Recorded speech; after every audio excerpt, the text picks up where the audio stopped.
I'm going to try to. Okay. I'm out of my element. Ready? You didn't want? Oh, that's not nice. Can you go get our margaritas, officer? Ready? It's okay.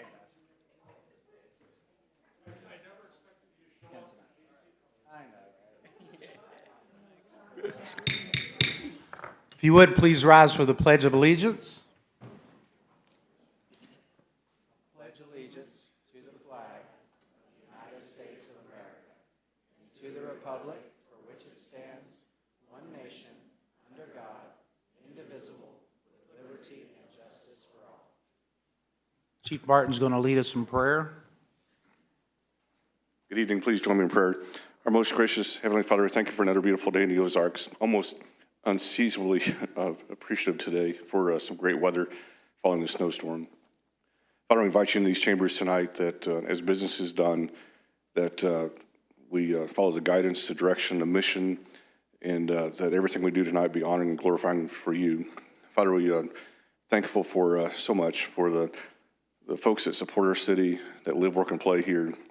Thankful for all the employees, 250 plus employees, and especially those that we get to recognize for above and beyond work like Stephanie tonight.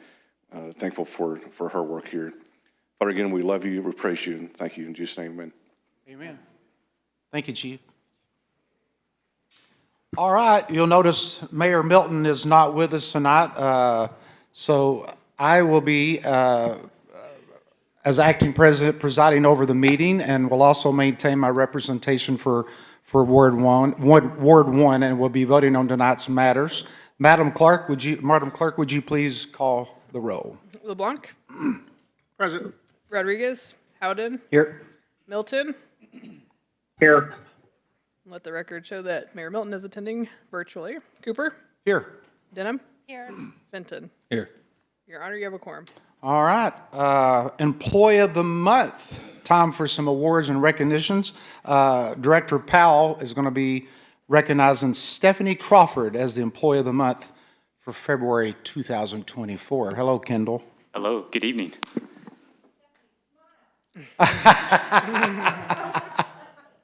She'll smile when she sees the sign.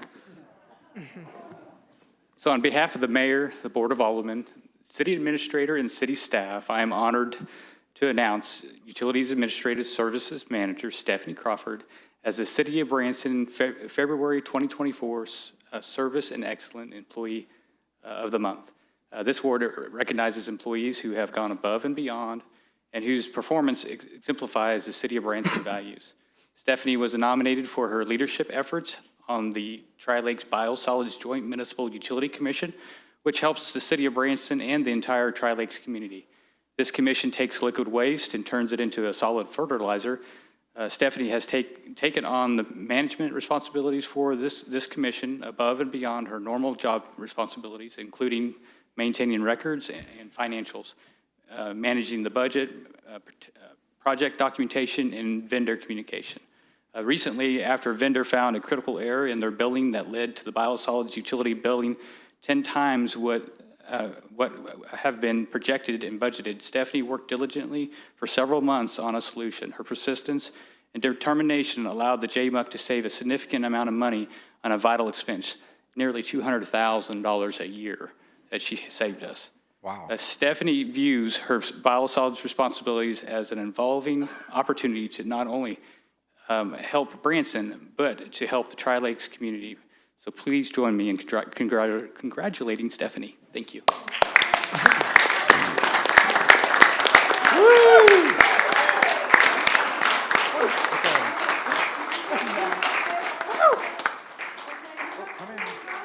Oh, come on.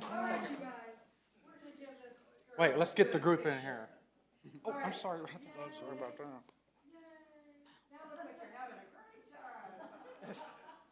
Yeah.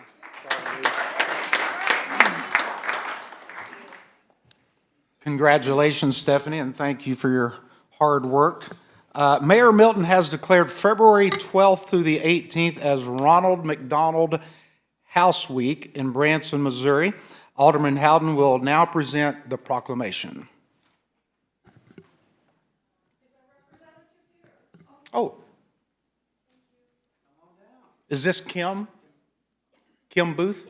Thank you, ma'am. All right. Now I'll read this proclamation. Whereas the Ronald McDonald Houses provide a home away from home and comfort for families and children who must travel for medical care, and whereas the 2 Ronald McDonald Houses located in Springfield, Missouri, allow their guests to maintain close contact with their seriously ill children by providing a secure and supportive environment at no required cost, and whereas the Ronald McDonald House near Cox South and the House at Mercy Kids have served the needs of 848 Taney County families, 378 of which are residents of Branson, Missouri. And whereas on Tuesday, January 24th, 2024, 70 McDonald's restaurants and various other locations began showing their support by asking customers to share their heart by donating to the Ronald McDonald House Charities of the Ozarks through the Share a Heart campaign. Now, therefore, I, Marshall Howden, on behalf of Larry Milton, Mayor of the City of Branson, Missouri, do hereby proclaim February 12th through the 18th, 2024, as Ronald McDonald House Week in Branson. Yeah.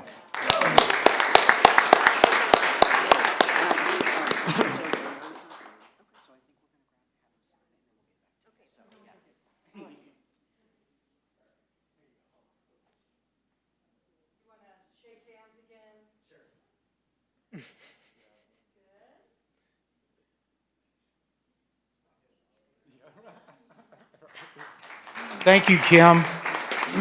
Thank you. What great work the Ronald McDonald House does, and thank you for that. Appreciate that. All right, it's time for public comment. This is the public comment section of the Board of Aldermen meeting. At this time, the board will hear the citizens who have signed up in the order they are listed. Please note the clerk will let speakers know when they have 30 seconds left, and a notification sound will when their time is up. We ask that speakers wrap up their comments upon hearing the 30-second warning. If a speaker would like a board member to bring an item from the consent agenda down for additional discussion, please note this request during comments. Madam Clerk, do we have any speakers? Your Honor, we have 4 speakers signed up this evening. The first speaker is Doug Clark, speaking on World Economic Forum and Local Governments Global Shapers Hub in Cape Girardeau. Welcome, Doug. Haven't seen you in a while. I got worn out. Okay. Anyways, I've been kind of perusing some stuff here recently that you might find interesting about how the United Nations indirectly through their policy is coming through the World Economic Forum to generate public policy from the bottom up through our universities and so forth, you know. So anything that you're doing here in this building that has anything to do with sustainability, which is a buzzword, it's United Nations policy. It's designed to subject you to world government. And one of the things I discovered here just a few minutes ago is that the lady behind me told me about a health thing you have here. And the United Nations says World Health Excuse me. Organization. Hey, Doug, could you stay on the microphone? Sure. Thank you, buddy. But the United Nations has all these different divisions. You have the World Health Organization about our health. They've got their fingers poked into every nook and cranny on that. And if you have policy or you're looking at, part of it is coming from these people here. And this is what they think about you. This is why this stuff is coming at you at this magnitude, as if we didn't have enough of a problem with the COVID stuff. They've got big plans, and if you don't think that they do, all you have to do is peruse through the minutia of everything that comes out of these meetings of these people. And it's the least ones that you'd expect is some of our corporate people in this country that are making the majority of the money off of this, and they're really not stopping disease, let's say. Anyway, Brock Chisholm was the first General Secretary of the World Health Organization. This is what his statement was. To achieve world government, it is necessary to remove the minds of men their individual loyalty to family, traditions, national patriotism, and religious dogmas. And we are in Branson here, and we're a patriotic, and we take pride in that. Most of us know our history, what we had to get here to do what we're doing. And we've been totally having ourselves broken down because we're not paying attention to public policy when it comes in through the back door and it sounds good. We're not doing our investigation on it up front. So what I'm going to talk about is where the World Economic Forum comes into this. In Missouri, they didn't have a person of position in Missouri to put out the World Economic Forum policy. You know, and if you read a little bit about Klaus Schwab and his running of that organization since 1971, you find out that he is not your friend. He would like to do away with 2/3 of the Earth's population in various ways. But, so what they do is they get a person and they find a little community somewhere that's got a college and they plant one of their little peons over there that's subscribed to their policy. In Cape Girardeau, we have a Global Shapers Hub. So everything that comes in from the World Economic Forum comes in through that hub, and it's spread out through colleges, universities, high schools, and that's why you hear all of this stuff that we're dealing with on migration. I mean, it's on migration, it's every public policy you can think of. These people are trying to direct the traffic on it. And I'm telling you, if we don't stop it, and the main thing funding it is they create these jobs for all these people to come in under the guise of the World Economic Forum, and they do it through grants. They cross-grant. They get, one corporation over there gave this Global Shapers a grant, and they got their grant from another public policy, you know, and some other aspects. So the foundation of the Ozarks Clean Air Alliance, and the environment, everything is coming in through grant money. And guess what? It's our money. We're funding our own demise on all of this stuff. That's what's so disturbing to me, you know, and I've waded through, I mean, thousands of pages worth of minutia to finally get logged into my brain really what was going on here. But we have a constitution. We didn't have the United Nations tell us how to write that, and we didn't have the United Nations telling us how to do the Bill of Rights, so we have some rights here. But if you allow this stuff to continue and you don't really do your due diligence, you're gonna shoot property rights and everything else that we hold dear here. That's what really bothers me about this.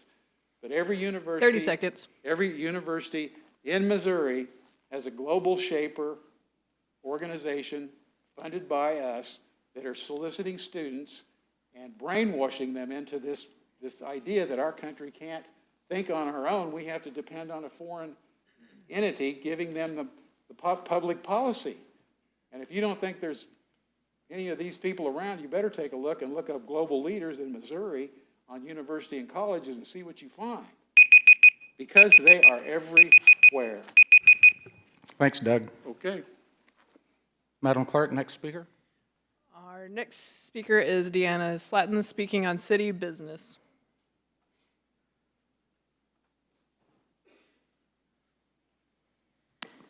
Last time we were here, we were voting on Bill 6411, item 17, and I'm here to request that we take it down and move it for a future look so that everyone has a chance to read it. I request that we do a second read. As we were lied to about the contract by the police chief, not sure he read the contract or went by someone's word, but anyway, when I asked, would the WHO or the CDC have anything to do with it, I was told no. And on the first page, it says the CDC is providing 100% of the funds. Also, they're handing those funds over to Missouri Senior Health Services. So the CDC will have some control. And I have read contracts for 20 years, and there is no way I would put my city or the people at risk with what I've read. The contract is for the city, not just the police stations and facilities. It does give people sovereignty. It does take this people's sovereignty over by the CDC and the federal government and the state. If they don't like what they see and how the city is running the facility, then they have full authority, according to the contract, to take it over. That means they can take over our police. So I'm stuck there with that, with taking it over by the police, because what that does, it gives an enemy, if an enemy wanted to come in and do an enemy attack, let's just say that there was full force enemy at the CDC, no matter who it was, and they decided that they wanted to take over our facility and take over our departments and everything else, they could possibly do that. And it looks like to me in the contract, it's exactly what it's saying. This contract specifically spells it out about discriminating against one specific country, and that's Israel. So I'm not saying anything about Israel because I love the Israeli people, but there's some stuff, there's some factions there that's not good for this country. I also, it transfers to a new administration, meaning anybody that don't like it, too bad, so sad. Because what's going to happen is the new administrators that come in, the new alderman, the mayor that comes in, they will be tied to this contract. It says the city must abide by all changes, including protocols, statutes, and executive orders. So I say that we read this contract again, move it down the line, and to review it 100% fully because of what it says. Next, I need to know from the attorney, were the LOIs ever addressed and are anything taking place for progress? Because this bill goes against everything that we put forward in the LOI, because it gives sovereignty over to anybody. I mean, Israel, China, whoever decides to come in here at the CDC if it did happen. So because of that, because they could change the protocols, statutes, and executive orders, that means if the state does it, if the federal government does it, if the CDC does it, if the WHO does it. Because the CDC gets their charge orders from the WHO. So this would set in progress another mandate, more masks, stuff like that for diseases. And I just think that we don't need to go there, y'all. All for $180,000 when we could take and do fundraisers, for crying out loud, with the theaters and get the money that we need to make these, for the police chief, make it where he gets all his stuff that he needs. That's what I say we do. And I mean, I got 47 seconds left. This is a spiritual thing, people. This is a God thing. And you have got to make the right choice in what you do with our city and our country. 30 seconds. And if you're going to be in politics, you need to get your wheels lined and start reading the contracts. That's all I got to say. So no, let's move on. Thank you, Deanna. Next speaker, Madam Clerk. Our next speaker is Glenn Schultz, speaking on elections.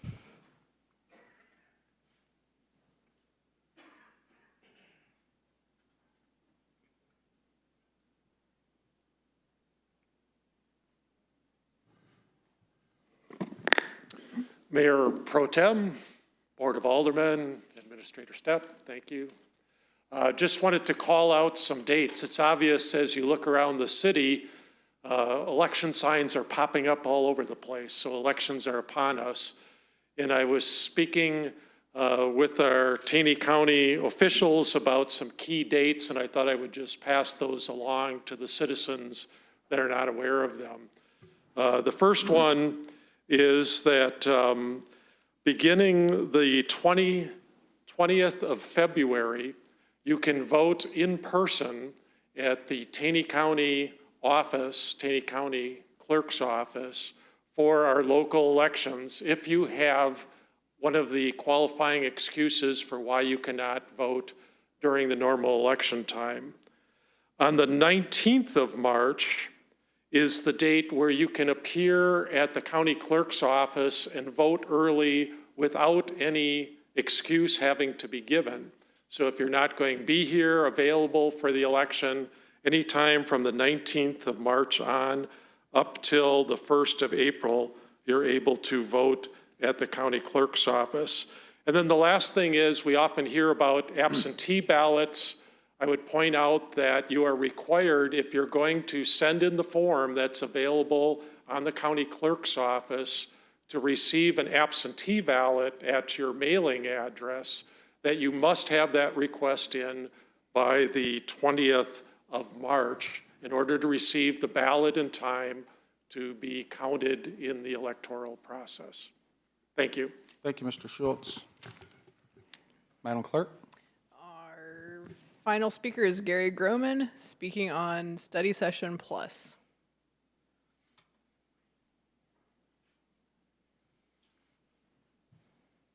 Hello, old seagull.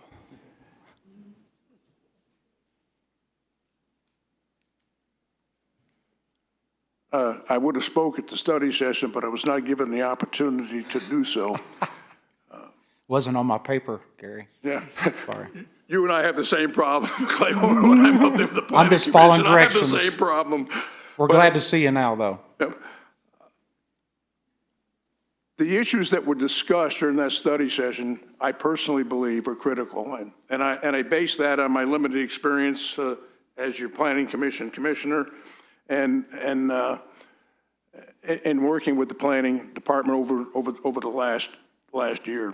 We are particularly blessed that we have some very qualified people in our planning department. Not only qualified, but what gets me is they're concerned, and they're concerned about individuals, they're concerned about property values, they're concerned about treating people right. And I would beg you, give them the opportunity to analyze this problem and come back to you with a good recommendation and give them a moratorium. We're not dealing with the normal business person here. We're dealing with predators and people that want to take advantage of other people. We're dealing with health safety issues, and a moratorium will give us time to do it right. And the issues that we're considering would be critical in any city, in any place, but particularly in our city and the place that we're concerned. We're talking about our entertainment district. If we putz that up, we're going to screw up more than just these issues. So I would beg you, give them the moratorium so the thing can be done right. Thank you very much. Thank you, Gary. Is that all the speakers? Yes, sir. All right. You're up. Madam Clerk, would you please read the items on the consent agenda?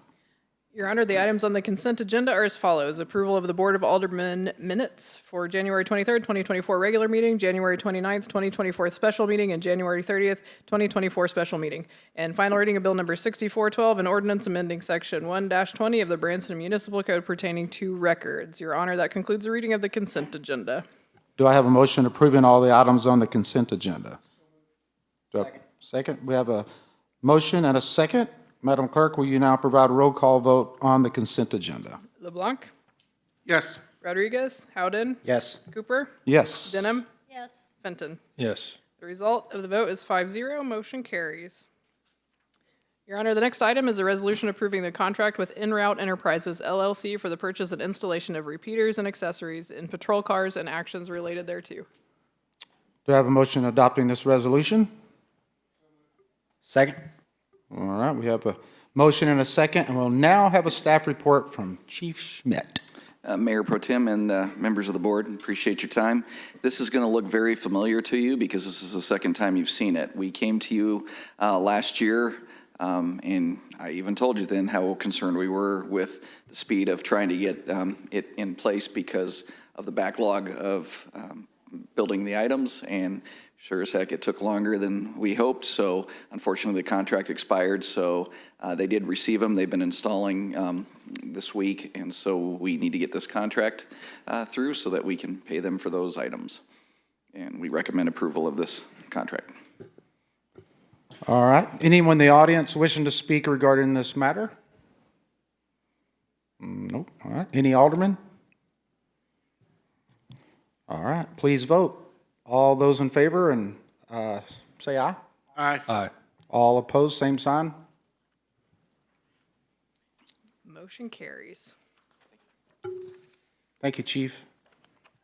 Your Honor, the next item is a resolution approving the contract with James River Mechanical for the purchase and installation of a rooftop HVAC unit at the Recplex facility and actions related thereto.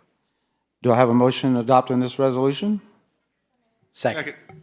All right, we have a motion and a second, and now a staff report from Cindy. Mr. Mayor, members of the board, bids were solicited for the replacement of the installation of a rooftop HVAC unit at the Recplex And their four qualified bids were received on January 4th. You can see the bids range from $78,000 to almost $99,000. So this is the second of two large 40-ton HVAC units on the roof that will be 19 years old in 2024. And so the normal life expectancy is about 15 years, so that's more, right? And so as part of our ongoing maintenance, this is, we replaced the first unit last year. So by proactively planning, we avoid necessitating an emergency purchase if that goes down at some point. So the new unit will increase efficiency and reduce the maintenance costs that are currently experiencing. So the low bidder was James River Mechanical. Staff recommends approval of a contract with James River Mechanical in the amount not to exceed $78,280. The bid met city specifications and is included in the 2024 capital improvements project budget. So staff recommends approval of the bill. I'd be happy to answer any questions. Anyone in the audience wishing to speak regarding this matter?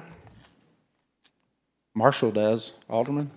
Cindy, I just want to say, with all your hard work that you do, and Jim Cartwright, and everybody that's on your staff, I mean, what a tremendous blessing that we have in that facility. And it's just funny that as we go along here, we've got a new basketball court, we got some new floors, got new HVAC. It's almost like a brand new building in some ways. And that's only through your stewardship of that building over the last couple decades. So thank you so much for that. It's very kind, thank you. And you got 4 extra years out of those, right? Yes, Yeah. exactly. I mean, in Texas, that's 4 extra years. Yes, if it was in Texas, it might have been going down already because I it's so hot guarantee you. there. Yeah. Oh, my gosh. That's good. Yeah. Anybody else up here? Kathy? No? All right. Please vote. All those in favor, say aye. Aye. All opposed, same sign. Motion carries. Thanks, Cindy. Oh, That's not up to her. I don't, we're in the middle of a meeting right now. Nope. To have Well- it removed, have 6411 removed and put down the line till everybody reads it and has. It wasn't on the consent agenda. Yeah. It was approved last meeting. It wasn't on the consent agenda. It was, he addressed it right at the very Mayor Pro beginning. Tem, point of order, please. Lindsay? This is not the time for public comment. We've already passed that time, and now we're in the items of business, and we need to continue on those items. Sorry, Deanna. So you don't want to go by my rights as calling a point of order to get an answer on this? Well, you To came up, see if we can move this down to the, It's not time for public comments. That time has already happened, and now we're in the business part of the meeting, so we need that to still doesn't respect- matter. It still Yes, doesn't matter. it does. We need to respect the rules. No, it doesn't. You want me to read it for you? Deanna, we're in the middle of a meeting here, so you'll have to come back next time and speak at public comment. Madam Clerk? Your Honor, this is the first reading of Bill Number 6413, an ordinance approving a professional services provider list on an on-call basis for a term of 3 years. All right. You've heard oh, where are we? Now I'm blown off. That's Now right. I got all shook up. You were right, Alderman. Is that it? Yeah, We well, getting a staff report? No, well, Huh? first, can we get it on the floor? So just, Okay, oh yeah, you've heard the first reading of Bill 6413. Do I have a motion approving the bill? So move. Second, all right. We have a motion and a second, and we'll now hear from Michael. You came in early, I'm sorry, threw me off. Thank you, Mayor Pro Tem and members of the board. It's of great excitement as we work towards safety, productivity, and innovation to bring you something that takes care of 2 items with us with productivity and innovation. The city of Branson does not have in-house resources for all the technical expertise, and some services are generally provided by a consultant or outside vendor. For the Public Works and Engineering Department, the staff is often in need of professional services for general civil engineering, engineering review, architectural design, geoengineering, construction management, infrastructure and testing, commercial and residential building reviews, or inspections. For each project, staff publishes a request for qualifications, reviews the qualifications of respondents, solicits a price, and enters into professional agreements. This current process adds months to the timeline. To improve the efficiencies, staff has released a request for qualifications for professional services on an on-call basis that has been successful in evaluating and categorizing qualification statements by each professional. Services provided upon this service are qualified to offer to the city of Branson. Other municipalities in Missouri have implemented very similar practices for a variety of on-call services such as Republic and Kansas City. So what we did is we went out and we solicited to everyone in the state of Missouri that has a license to come and be part of the city of Branson. Up on your screen, you see the 22 different individual firms that put in their qualifications and then they were selected for certain columns. What this does is now we don't have to go back out and ask, are you qualified to do something small as geoengineering, or if Mark needs help or Kendall needs a little bit of help, or we want to do a quick remodel when we have these little $4,000 and $5,000 things that need to be stamped and signed. So what we did is we went out and we got it from each individual. We have now 2 4-inch books. And the reason I bring it to the board is we're asking for a 3-year commitment. So as all the architectural and engineering firms put in all this hard work to say, hey, this is what we can do for your city, we are now keeping that list for 3 years. So when a project comes up, say we have maybe something like a small pothole that opens up that we can't do because it's got some geotechnical stuff that we don't have the capability to do, we can look up back into the book and say who's qualified to do it and then enter into an agreement. Again, productivity and innovation, it's something new for the city of Branson. It's something that is not traditional. The traditional system was to go out for RFQ, so somebody writes it, you prescribe it for 30 days, they come back in, you rate them, then you call the company, and then you move on. We are skipping that 30 days. So, you know, I'm super appreciative for Alex and Kathy for listening to me, and you know, I appreciate you all listening to what we're proposing here and what hard work we've done to bring it to truly cutting red tape that slows down progress. So with that being said, I can answer any questions and staff recommends this. Thanks, Mike. Anyone in the audience wishing to speak on this matter? So Michael, basically it's like a 3-year pre-qualified list that you're just good to go. Something comes up, bam. Yep. You don't have to come here and get this and that. You're good for 3 years with this list of. Right, and that's correct. And you know, some of the larger firms from St. Louis and Kansas City, like Black and Beach or Burns and McDonnell, did not put in for this, but our larger capital projects will still go through this. This is for the small one-off under 100K, need a little bit of design services and move forward. Or, hey, this is a truly crazy commercial building we've never seen before. Can we pick up the phone and say, can you help us review and make sure we're in compliance with commercial code? I mean, drive down the strip, we have buildings that are upside down. That's truly awesome. You have an octopus, that's truly awesome. So, you know, those are all things that structural engineers and civil engineers have designed with structural loadings that are on there that may be way outside well, no, I'll just say it, it's way out our expertise. So, and that lets us reach out to them. But that still, it's got the commitment from Kendall and myself that any major capital projects that come in that are going to go, or they're going to go all the way out, not using this pre-qualified list, but the pre-qualified people definitely can put back in for them, and then they don't have to go through all that work. Engineering firms spend, I would like to suggest that the engineering firms spend 15 to 20 hours putting together their qualifications for us based on the work that they would like to do for the city. This is people knocking on the door. This is our yellow pages, and I'm excited that you're considering approving this. That's a great idea. Who thought this up? Well, so. Was that your idea? Kathy and Alex supported my idea, and my significant other. Michael, just be honest and say it was all you. She's probably watching online, so I was like, hey, what's City Republic doing? And she's like, oh, check this out. So okay. It's very similar. I'll put it that way. I appreciate you, so. Okay, forget I asked it. Yeah, there you go. Okay. But it is ours. Ours is very different than theirs. I mean, some of the firms in Kansas City put in for, you know, it makes sense for them to drive 2 hours there. It may not make sense to drive 3 hours for, you know, a couple $1,000 contract. So. Well, it makes sense to me. Any other aldermen? All right. Let's see. Please vote. All in favor, say aye. Aye. All those opposed, same sign. Good job, Mike. Carries. Your Honor, this is the first reading of Bill Number 6414, an ordinance amending Section 86-621 of the Branson Municipal Code pertaining to Schedule 1 stop signs. You have heard the first reading of Bill number 6414. Do I have a motion approving the bill? Second. All right, we have a motion and a second, and now Michael Woods again, the genius. Here we go. Again. So as we went after safety, productivity, and innovation, this category knocks off safety. So Kyle's with us today. He's sitting in back to support if we have any questions, because you know the city way better, but not as good as this guy knows it. He knows every stop sign. So basically, Kyle's group manages over 5,000 signs in the city. 462 of the signs are stop signs. Public Works staff conducted research and found many of the Schedule I stop sign references in Branson Municipal Code are incorrect. Some of the major incorrect ones were we have a roundabout and there used to be a lot of stop signs that are down there. So this hasn't been updated in many years, and I would actually like to say probably back to the 90s for that. Kyle did an excellent job with his crew and went out and located every single stop sign and then came to us. Out of those 462, it was a long, long meeting.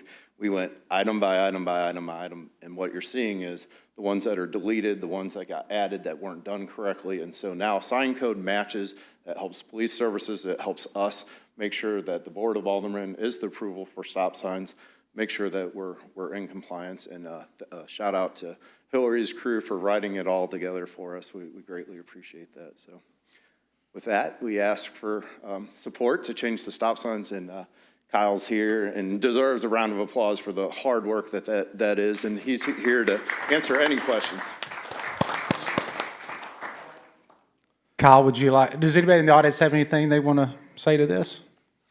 Kyle, do you want to come down?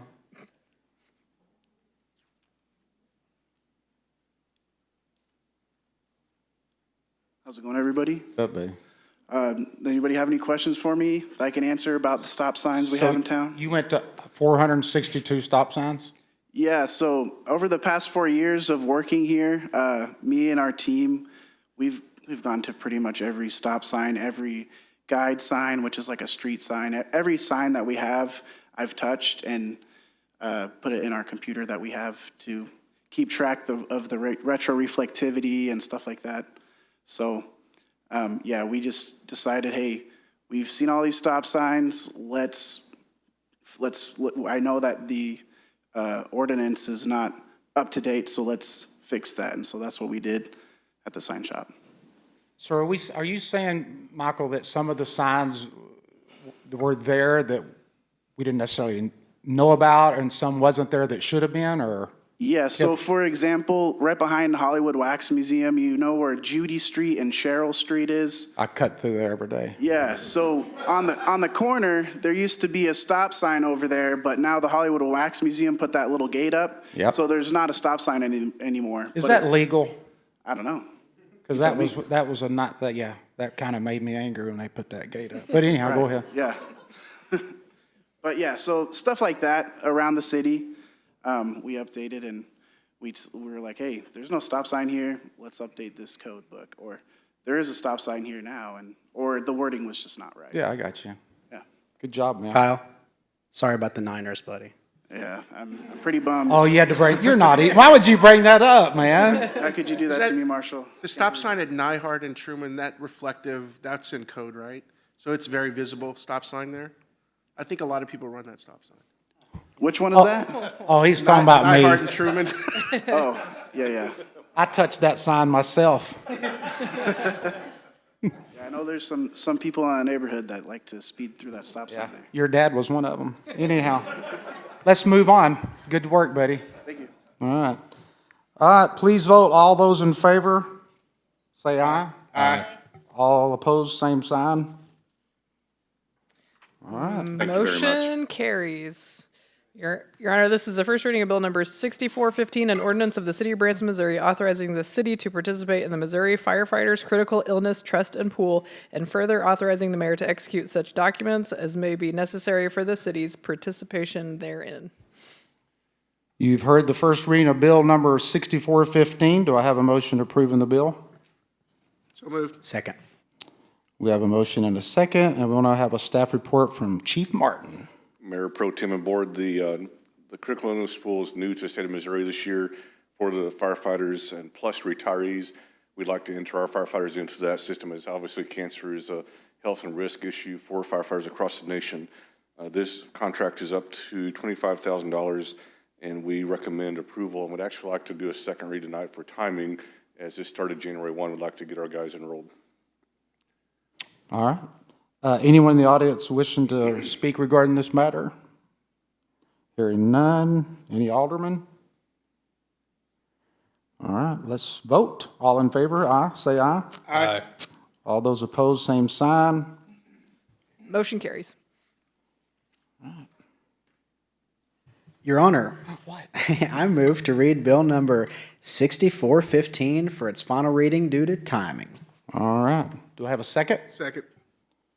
We have a motion and a second. Anyone in the audience wishing to speak regarding this? All right. Any aldermen? All right, please vote. All those in favor say aye. Aye. All opposed, same sign. Hearing none. Motion carries. All right, Madam Clerk, would you please provide the introduction for this item?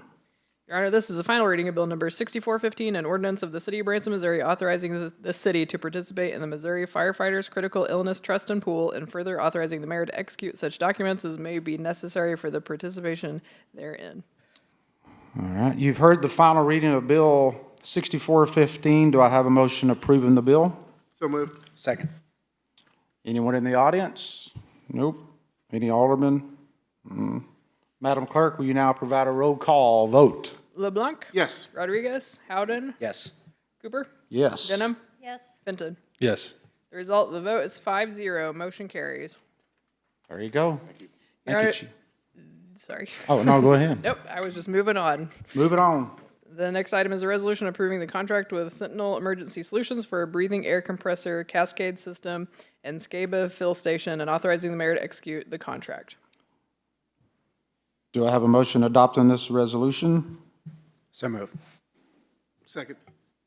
We have a motion and a second, and we'll now have a staff report from Chief Martin. If you haven't heard, we're building a fire station in Ward 3, and this cascade system is designed to go in that new building. We have another exact same model at Station 2. This will give us some redundancy and some extra capacity. Excited to add this to our system. And if you like a station tour, call me. Be glad to take you. The max amount is $55,000. Staff recommends approval to move forward. All right, anyone in the audience wishing to speak regarding this matter? Any aldermen? All right, let's vote. All those in favor say aye. Aye. All opposed, same sign. Thank you. Thank you, Chief. Motion carries. Your Honor, the next item is a resolution of the Board of Aldermen of the City of Branson, Missouri, stating facts and reasons for the necessity to amend and increase the fiscal year 2023 budget for the mandatory redemption, waterfall, debt service, payments, and transfer in various funds. Do I have a motion adopting this resolution? So moved. Second. We have a motion and a second, and we'll now have a staff report from Ben Hart. Ladies and gentlemen. Good evening, and go Chiefs. Kyle's not here. So, statement of facts and reasons. The state of Missouri require us to have an approval process through a budget. We usually don't know how the budget's going to end until the end of the year. So what this is a cleanup item on various categories of budget.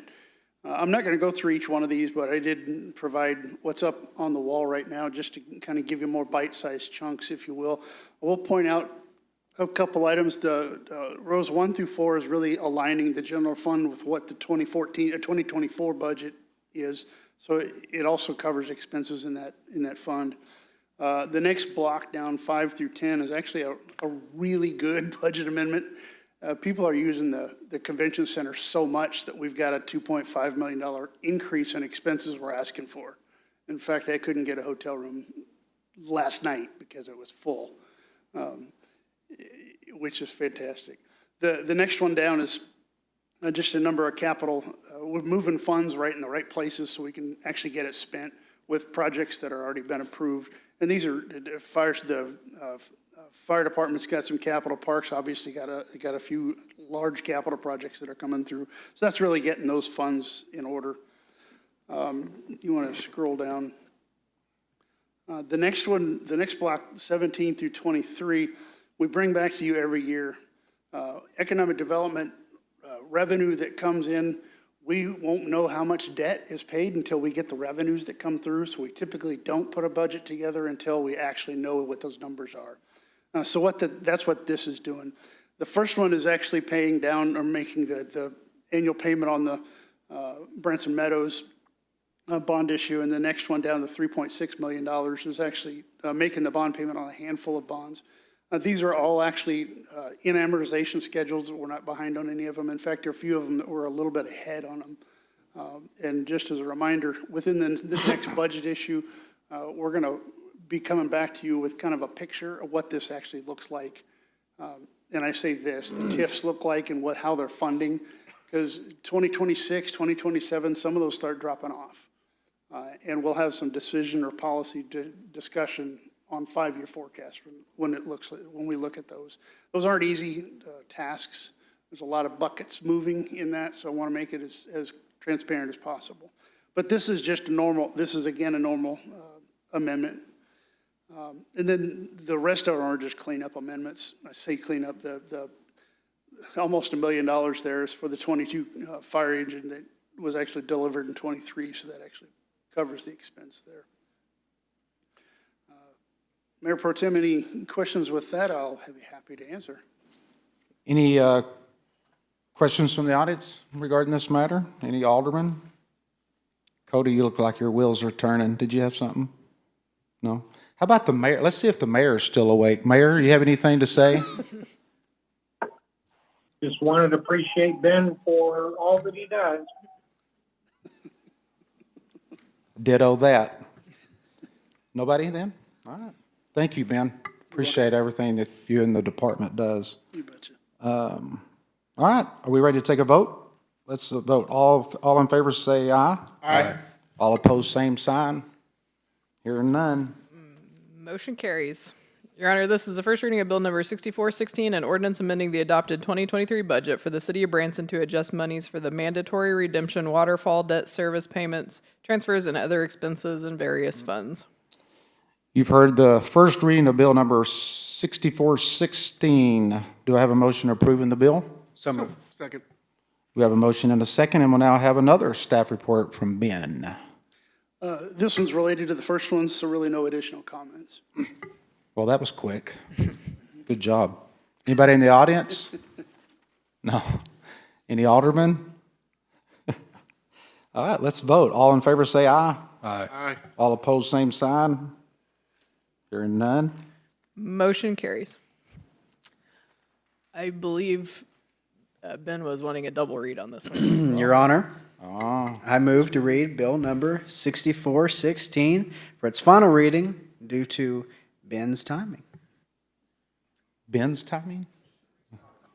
Okay. All right. Did we get a second? Second. We have a motion and a second. Anyone in the audience wishing to speak regarding the matter? All right. Any aldermen? I think we should have had Cherie ask for that second read. Since she loves her public speaking. She's letting Ben do the dirty work. And then he didn't even ask for it. All right. Let's vote. All in favor say aye. Aye. All opposed, same sign. Hearing none. Motion carries. Okay. Madam Clerk, are we moving on? Okay. Yep. Madam Clerk, would you please provide the introduction for this item? Your Honor, this is the final reading of Bill Number 6416, an ordinance amending the adopted 2023 budget for the City of Branson to adjust monies for the mandatory redemption waterfall debt service payments, transfers, and other expenses in various funds. You have heard the final reading of Bill Number 6416. Do I have a motion approving the bill? So moved. Second. Anyone in the audience want to speak? No? Any aldermen? Madam Clerk, will you now provide a roll call vote? LeBlanc? Yes. Rodriguez? Howden? Yes. Cooper? Yes. Denham? Yes. Benton? Yes. The result of the vote is 5-0. Motion carries. Your Honor, the next item is a resolution of the Board of Aldermen of the City of Branson, Missouri, setting forth the facts and reasons for the necessity to amend and increase the city's annual budget for fiscal year 2024 in various funds due to capital projects and updated 2024 projections. Do I have a motion adopting this resolution? So moved. We have a motion and a second, and we'll now have a staff report from, now Ben, if you stay past 3 agendas, you got to pay rent. I know. The mayor charged me the last time I did this. Okay. Yeah. All right. I'm just Yeah, trying to follow policy. Yeah, and just to clarify, I'm twisted enough, as my wife says, to actually enjoy this. So Oh, this is okay. actually fun. Okay. And the second thing is, Sheree and staff actually put all these numbers together. I didn't do it, thank goodness. I know it's right now. Yes, right. Yeah, so the next one is the 2024 budget adjustment. As you guys know, an annual budget consists of 2 things, operating budget and capital. Operating takes place over 12 months. Capital can be 18, 24, 36 months. What this is really doing is taking money that was unspent in the first year or some year of a capital project and rolling it over to the next year so it can be included in the budget. So this that gets us stacked on top of what you've already approved for 2024, so staff can keep on constructing and building projects. And you guys have a massive amount of projects. So it's not unusual that this size of project would move forward. That you want to scroll to the very top, if you would. That first one is the Capital Projects Fund. It says 8.4 million. There's 2 handfuls of projects that make those up.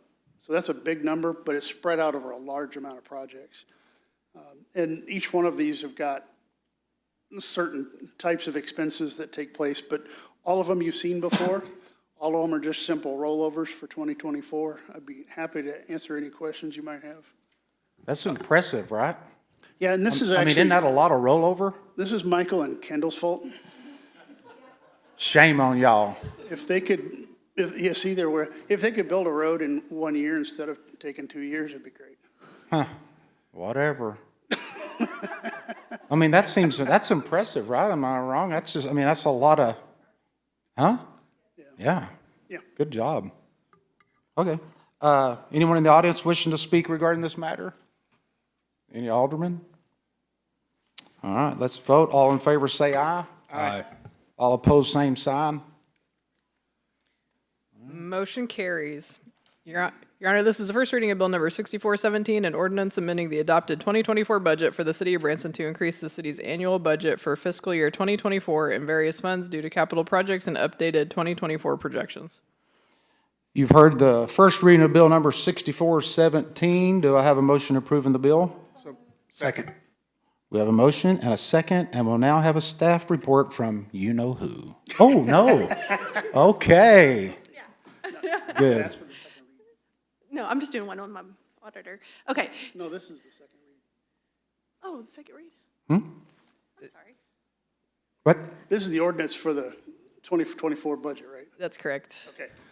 You just Did I skip? It's fine. Yeah. Girl. That's why it's fun. The only addition I have to what I said before is that we'll need a double read on this one as well, Okay. and due to timing. That's it? That's it. Okay.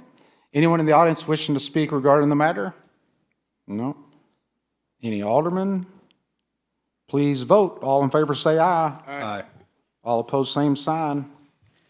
Your Honor, I move to read Bill Number 6417 for its final reading due to timing. We have a motion and a second. Anyone in the audience wishing to speak regarding the matter? I'll second that. I don't know if there was one. Thank you. Oh, do I have a second? We do now. Cody, if you could jump in a little quicker, Cody, that'd be good. You didn't ask the question. I know. I'm sorry. I didn't set you up. We have a motion now and a second also. Anyone in the audience wishing to speak regarding this matter? No. Any aldermen? Please vote. All in favor say aye. Aye. All opposed, same sign. Motion carries. Your Honor, this is a final reading of Bill Number 6417, an ordinance amending the adopted 2024 budget for the City of Branson to increase the city's annual budget for fiscal year 2024 and various funds due to capital projects and updated 2024 projections. You have heard the final reading of Bill Number 6417. Do I have a motion approving the bill? So moved. Second.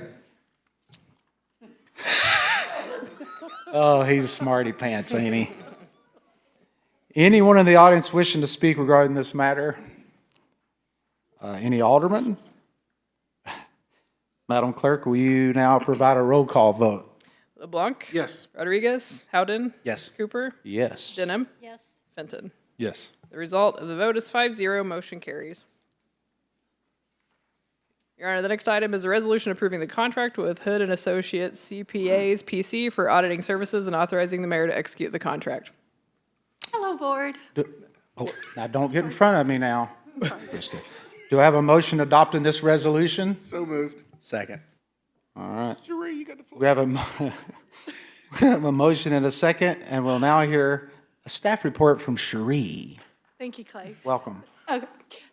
This is a resolution approving our contract with our auditor, Hooded Associates CPA for 2024. Contract is not to exceed $80,000, and staff recommends your approval. I can see why you were so anxious. Yeah, it's so exciting. Yeah. That was overwhelming. Yeah, it is. Thank you. Anyone in the audience wishing to speak regarding this matter? No? Any aldermen? Go ahead. Cherie, did we take the lowest bidder on this? Or was it a combination of lowest bidder and? Yes. Got it. Gotcha. I don't know. It seems to me on some of these audits that are just so pro forma that maybe the lowest bidder, I don't know.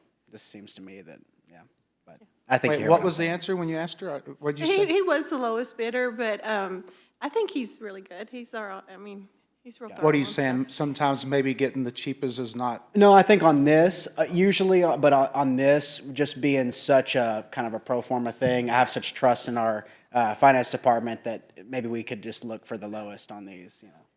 That's right. I agree. Anyone else? All right, please vote. All in favor, say aye. Aye. All opposed, same sign. Motion carries. Thank you, Cherie. Okay, that's it, huh? We come to reports? All right. Do we start with Alderman LeBlanc? Okay, let her rip. Go Chiefs! Yes.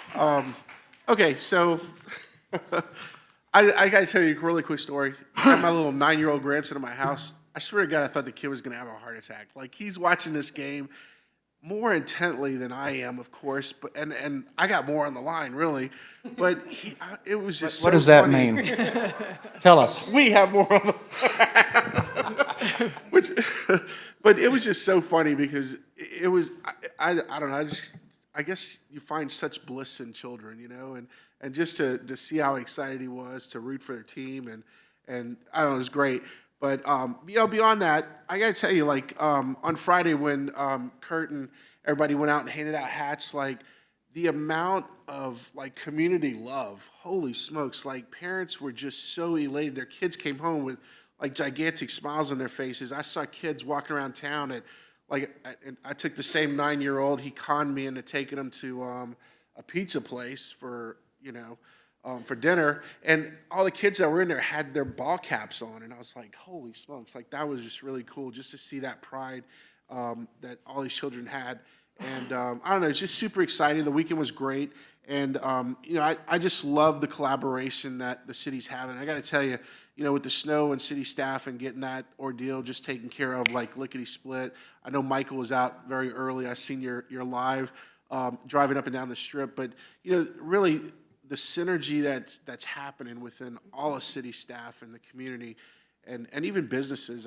It's really great to see, and I think 2024 is going to be a pretty amazing, interesting year for us, and I look forward to it, and I look forward to, wow, everything we're going to be doing. So that's all I got. Marshall?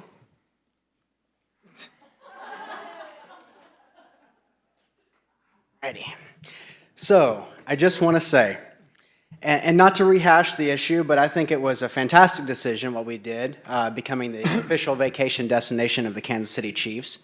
And I just want to say that this deal is in place for 5 years. The Chiefs, they're a dynasty. They're going to keep winning. And the only thing that I will say to some of the naysayers and detractors out in the community is do not underestimate Kirk Elmquist and Lisa Rao and what they can do with this contract and what they can do moving forward. Some of these things that you guys are saying are pipe dreams of what this is going to become. I wouldn't put it past them to make all your dreams come true. Synergy of brands is incredibly important. When the owner of the Chiefs gets up there and talks about God first, boy, that's Branson. So it's not just about, a contract, it's not just about marketing, but those are huge deals. I think thinking outside the box is really important, and being seen as a winner is really important. So thank you guys, appreciate it. Go Chiefs. Ruth, you have anything? Ditto on everything for the Chiefs, and I just want to say thank you to Kathy and Alex, all the directors, the staff. We have an amazing city, and everybody is just so positive about everything that's taking place. And I want to say, Copeland's, you guys look awesome in your Chief gear tonight.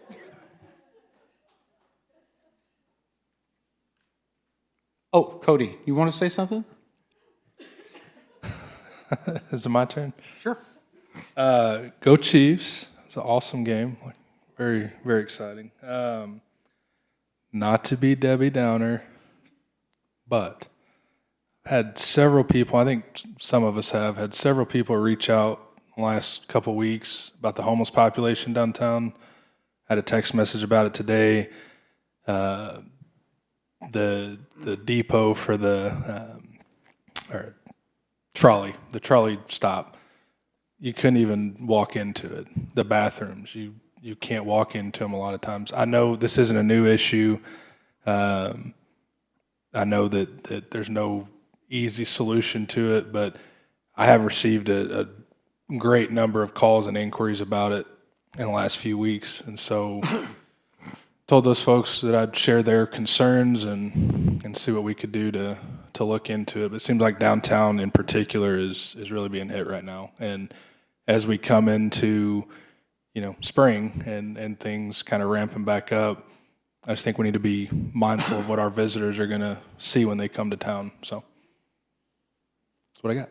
Sorry to be negative. That's okay. No, ditto that. I mean, I think I received one of the same emails about sleeping in the fountains at the park downtown and all that. So thank you for bringing that up. I wanted to say Cindy's having a big, can I plug this real quick? Okay, let's do it. Turf's Up at Branson Recplex, April 5th, 6 to 8 p.m. Join for a ribbon cutting and community celebration of the new turf fields at the Recplex. It's going to be awesome. T-shirt giveaway to the first 100 kids. Ribbon cutting ceremony.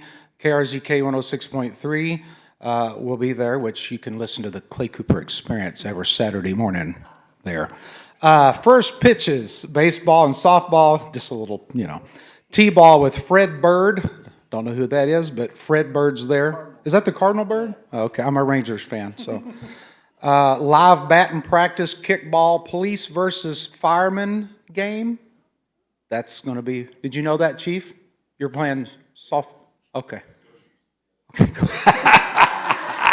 Go Chiefs, I get it. You're a Chief. I'm with you.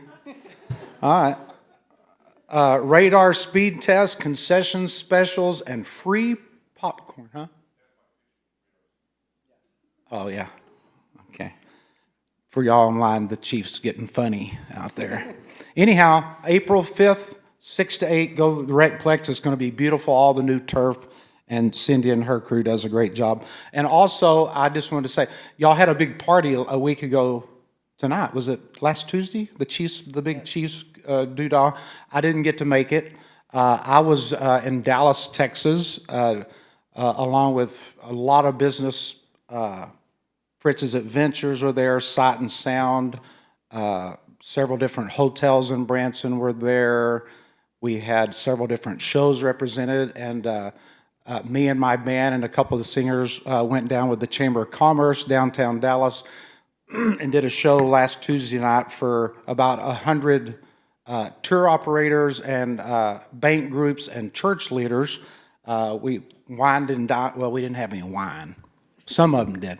But we fed them and had a big get-together and like a fam show, and me and my band performed for about an hour, and it was fantastic. The people down in down in that area are fired up about booking buses to Branson, and the chamber, Sam and Reed and all the gang with the chamber did a great job. The hotel was unbelievable. It was a great event. So sorry I missed the cheese party, but we were doing a little PR down in Texas ourselves. So it's good to be back. And do we want to ask? Kathy, do you have anything? Yeah, go ahead. I figured you would. Thank you, sir. One is I want to also congratulate Kirk Elmquist, the Executive Director of the TCED, for those of you who don't know him, and thank him for being enthusiastic and his charm and his razzle-dazzle that brought this whole Chiefs partnership idea to us to Branson and allowed us to be partnered with him and his organization. Man, the timing couldn't have been better. Oh, my gosh. Right. So it was amazing, and thank you to him, and congratulations. I just wanted to share, too, that a couple of us attended the Hollister Chamber event. I was the guest of Rick Ziegenfuss, who's the city administrator in Hollister, and I share that with you just to say about the work that we're putting in to be connecting more with our regional partners, so that when we're talking about things like homelessness or housing or economic development, that it's really not just a within the city limits Branson conversation that we're having. We're really trying to look at this holistically and more from a regional approach.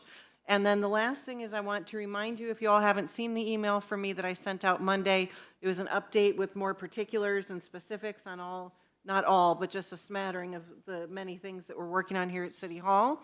And to remind you that you also are encouraged with our support, if you need it, to be meeting with your constituents in your wards and arranging town hall type events or whatever you would like it to be formatted as, to get their input on our economic development path forward. And I'm hopeful that you all will come ready and prepared with your feedback from your constituents on the meeting that we'll be having on February 29th back here in the council chambers. So it'll be at that time that we'll be very much looking forward to hearing your feedback and what you're hearing on the ground. Thank you. Thank you, Kathy. And might I say the initiatives in the email you sent was quite impressive. I mean, when you look through that whole, I was looking through that list like, wow. The wheels have been in full motion since you came on, and Alex, and that's a lot of great stuff and a lot of work to do as well. You mentioned the gathering, the town halls and stuff for the next economic study session. I mean, I'm not opposed to that at all.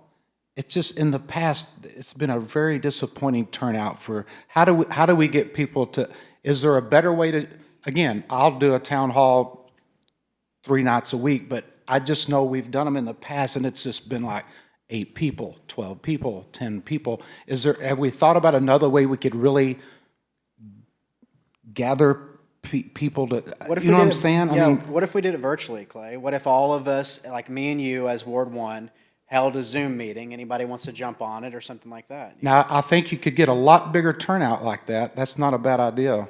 But, I mean, I think we all experience the less than overwhelming response to the town halls. I had a thought on that because the first, I'm going to get my dates wrong, but I think it was January 29th when we had our first meeting. That was by far the biggest turnout of the 2 nights.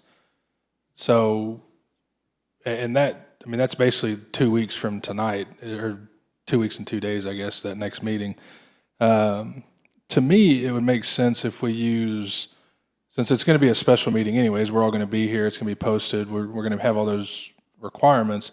It almost feels like we should use that as that opportunity, have Lisa and everybody put out the information like we did for that first meeting, and then maybe do a different date for the next meeting with Joe.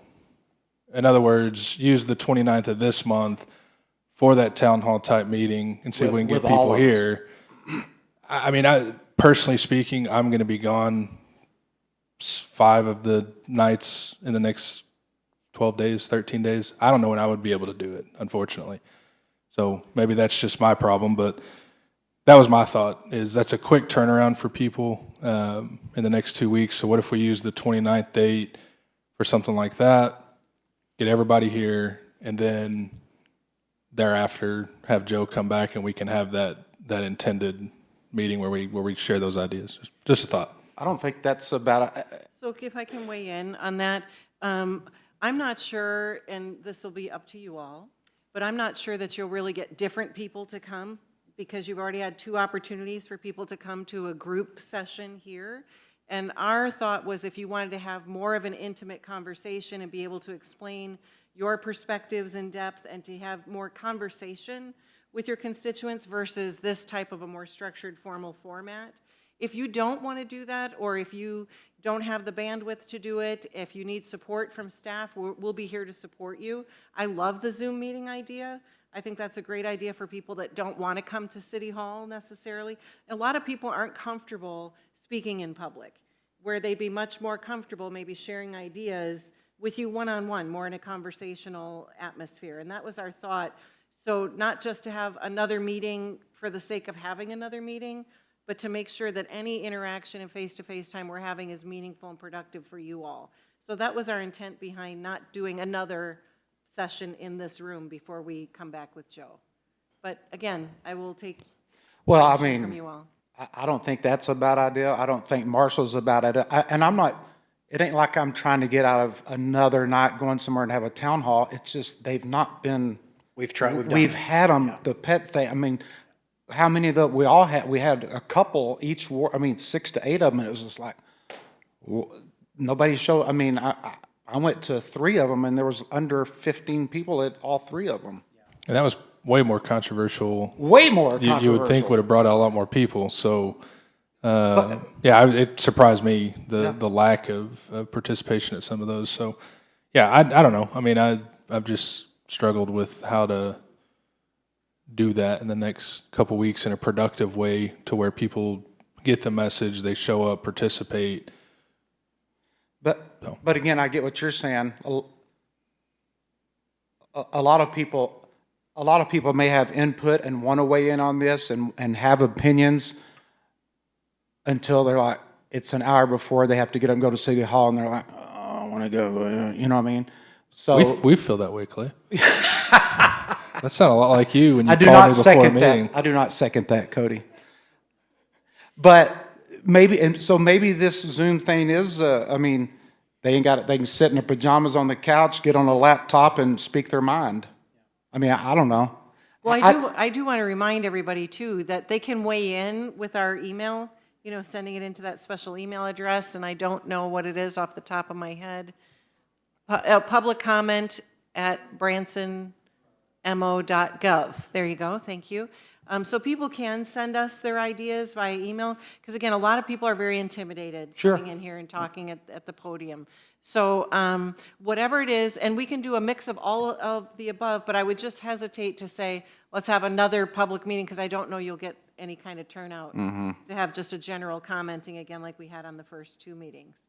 So if we can reserve the 29th maybe for the Joe thing, but you guys can garner feedback the way you like, and then we can garner feedback from our email box, and then we'll just collate all that and get ready to present it to you on the 29th. Yeah. Well, I mean, maybe Ralph and if you Ruth wanna decide to do it, and maybe Marshall and I want to do a Zoom thing and send out, maybe Lisa helps us get the word out, yeah.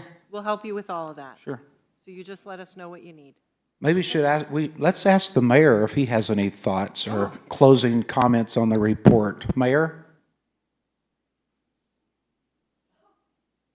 Hi. Oh, hey. Boy, I agree with Cody. I have also heard from a few businesses downtown about the homeless issue, and I'm not sure. What I'm hearing is it's really ratcheted up here lately. And Kathy, I don't know if you had a chance to speak to Eric about that. But it would sure behoove all of us to put some brain cells in that. And we need to address that for the downtown area for sure. Don't forget to say go Chiefs. It's been done. Yeah, I heard it. I'm diddling all the go Chiefs. I'll tell you, just going to start sounding like a broken record, but all the things that our city hall is doing right now is just admirable. It's just absolutely admirable with all the projects and all the big projects. I know we're starting our water line issue. I've been reading. Boy, it's like every other day there's another water line breaking. I appreciate you. Clay, you need a little bit more practice before you can fill that seat officially. I've been getting a lot of compliments up here, Mayor. I'm just telling you. Nope, I'm good. I'm anxious to get back home and get to work. So Clay, thank you very much. Yes, sir. Thank you, Mayor. All right, if that's it, I'll take a motion to adjourn the Board of Aldermen meeting. So moved. Second. All right, please vote. All in favor say aye. Aye. All opposed? Nobody opposed. Watch this. Meeting's adjourned. Please.